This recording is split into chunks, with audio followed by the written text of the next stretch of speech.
guys, welcome back to my channel which is Fluent Switches with Sami.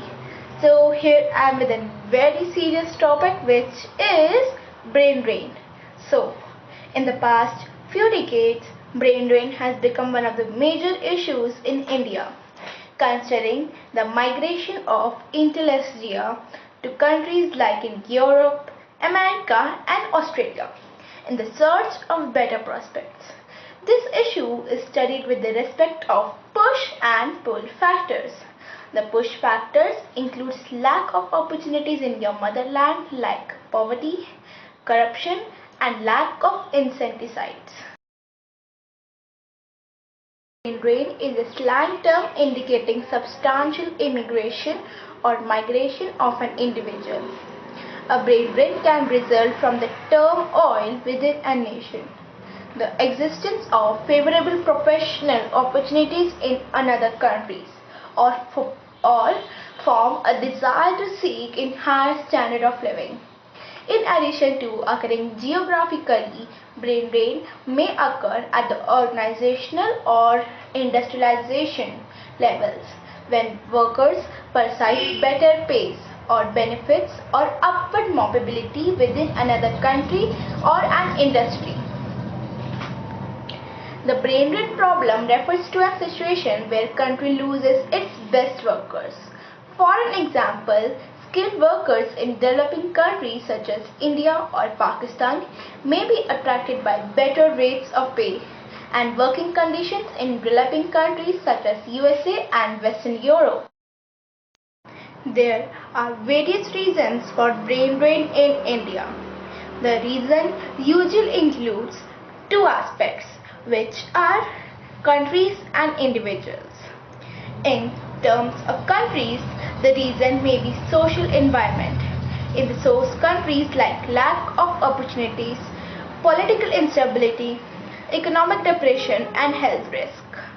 In host countries, it could be rich opportunities, political stability and freedom. In terms of individual reasons, there are family influence, personal preference for exploring, ambition for an improved career and many more. So keeping all this in mind, we can identify some causes for brain drain in India. So first is higher education. Higher education in India evolved considerably after independence in terms of number of universities as well as in terms of access to higher education. Nowadays, the number of universities in India has grown some 35 times, comparing to 500 colleges and 20 universities before independence. Before independence, education was limited and at least. The current system in India is through more open from 30 to 40% of enrollments coming from the lower caste and with women representing some 35% of the total number of students. So,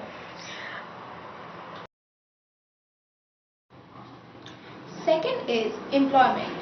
India has skilled and semi-skilled employment and unemployed human resources. Low salaries and inefficient working conditions can be the first motive that triggers the movement to the countries with better living standard and facilities. There is a huge difference in terms of salary in all three groups of countries, namely developed, developing and undeveloped. I would like to repeat them: developed, developing and undeveloped. To demonstrate them, skilled workers aim to get pleasing salaries in return for their labor, but the working conditions in their homeland don't fulfill their wishes. Therefore, those workers prefer to move another country in order to have the living conditions with higher salaries. Employment is one of the strongest reasons for brain drain in India. Third reason is lack of opportunities. In developed countries, researchers are provided with funds and necessary equipments to carry out study, which can be another motive that attracts those depreciative of these opportunities. Most scientists in developed countries undeveloped countries do not possess laboratory facilities and researchers cannot be the sufficient fund. Therefore, when developed countries offer these facilities, researchers are provided. Researchers and scientists naturally prefer to migrate to these countries. So, in order to solve the issue of brain drain, various steps have been taken by all forms of organizations like governmental, non-governmental, profit-based, public-private partnership and many more. There are some basic insecticides that can tackle brain drain, which are: first, rural development. Villages from the soul of proper and efficient development in India. The young India actually wants to contribute to the progress of nation, but the issue crop up when there is a dearth of opportunities. There can be various employment opportunities developed in the sector of education, women empowerment, agriculture, handicrafts and many more, where highly skilled youth can contribute to the development and also earn a decent income through their contribution. So, second is proper payment policy. The salary paid to an employee is one of the determining factors for the job satisfaction. The payment needs to be structured and proper monetary incentives should be paid whenever necessary. The salaries are one of the most important economic factors that led to brain drain as the employee finds the payment attractive in their countries. In other countries. Third is taxation. There are a lot of reviews by economists who strongly believe that the taxation policy in India leaves much easier scope for saving. Also, the allied issues remain in the disaffection of taxes, not being utilized to solve various issues in the country. Taxes thus hamper the mindsets of person in two ways, by pinching their pockets and with issues with corruption and red tapeism. So, the conclusion is, for the balance of power and for the standard development of the world, it is very important for the phenomena of brain drain.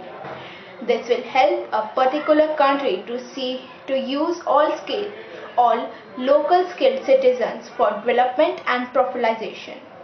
But to hold these skilled workers at their native places, it is also important to provide them enough work opportunities and living facilities. For this purpose, developed nations should help developing countries with necessary money and resources, so that each and every human of this planet can have good standard of living, and each and every nation can introduce itself as a developed nation. So I hope you all are in tune with me, and bye for now, and let's meet in the next video.